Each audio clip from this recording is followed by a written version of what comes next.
नागपूरमध्ये school bus आणि school van संघटनेने आपल्या भाडेदरामध्ये 10 ते 15% वाढ केली आणि प्रति विद्यार्थी ही दरवाढ असणार आहे। आपल्यासोबत संघटनेचे पदाधिकारी उदय अंबुलकर, आपण त्यांना विचारूया किती दरवाढ आहे साधारण आणि कारण काय। आत्ताची जी पेट्रोल वाढ झालेली आहे त्या संदर्भात आणि महागाई दर वाढलेला जो आहे त्या संदर्भात आम्हाला 10 ते 15% वाढ करण्याचं भाग पाडलेला आहे। कारण की येणारा खर्च आम्हालाही झेपला पाहिजे। शेवटी आम्ही कुठून न कुठून घेऊ तेव्हाच भरू अशा याच्यातले आम्ही लोक आहोत। तर आम्हाला कमीत कमी 15% वाढ झाली पाहिजे अशी अपेक्षा आहे।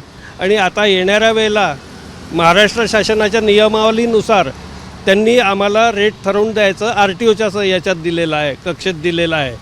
तर RTO या संदर्भातल्या काय बैठकी घेतात काय नाही घेत या सगळ्या गोष्टी आम्हाला जाणून घ्यायचं आहे।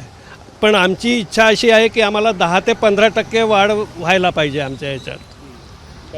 मला एक सांगा, ज्या विद्यार्थ्यांची फी याच्या आधीमध्ये भाड्याची 1000 रुपये होती त्यावर किती वाढेल, 2000 होती त्यावर किती वाढेल, असं काही ठरवलं का? जो विद्यार्थी आम्ही नेत होतो 15% वाढ म्हटली तर कमीत कमी 150 ते पावणे 200 रुपये वाढ करण्यात येणार आहे। त्या विद्यार्थ्याच्या मागे 1000 रुपये घेत होतो तर त्याच्यामागे 200 रुपयांनी वाढ करण्यात येईल। त्यांच्याकडे 2000 घेतो त्यांच्याकडनं 2400 2500चे वाढ होण्यात येईल। आणखी महत्त्वाची गोष्ट की तुम्हाला मग अतिरिक्त खर्च कोणता आहे म्हणजे विद्यार्थ्यांना नेताना? विद्यार्थी नेण्याव्यतिरिक्त खर्च आम्हाला जो येतो तो याचा टॅक्स, इन्शुरन्स आणि RTOचा जो 40,000 भुर्दंड आहे, इन्शुरन्स आम्हाला साधारणतः 24,000 आहे। टॅक्स आमचा काही गाड्यांचा ओपन टॅक्स आहे, त्यांना 7,000 टॅक्स आहे पर सीट 1000 रुपयाप्रमाणे। आणि येणाऱ्या वेळेला RTO जे अनेक प्रकारचे नियम लादतो त्याच्यामध्ये एक्सपेन्सेस आमचे वाढतच राहतात। आता ग्रीन टॅक्स लावलेला आहे, कोणत्या गाडीचा ग्रीन टॅक्स 84 रुपये आहे, पण कोणत्याच गाडीचा व्हॅनचाच टॅक्स 384 रुपये निघतो।